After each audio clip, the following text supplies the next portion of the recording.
Okay, so we've ground back to the blue gel underneath, and we find areated filler. Whoever put this filler in never actually put it in properly. They basically spooned it in, let it cure, sand it off, and then painted.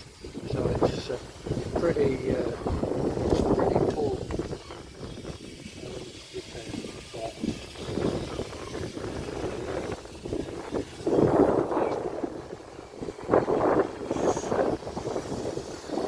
Sand that back a little bit more, put some decent filler, fill in the potholes and aeration, and put that.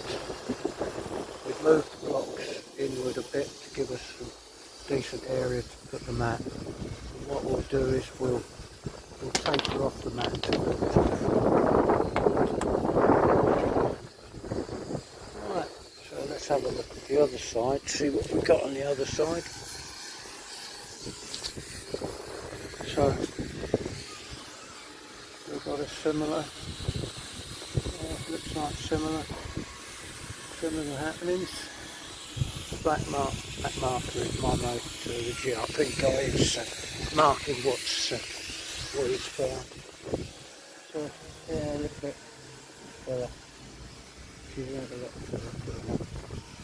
And we've probably got other areas with filler, but we'll let those go at the moment.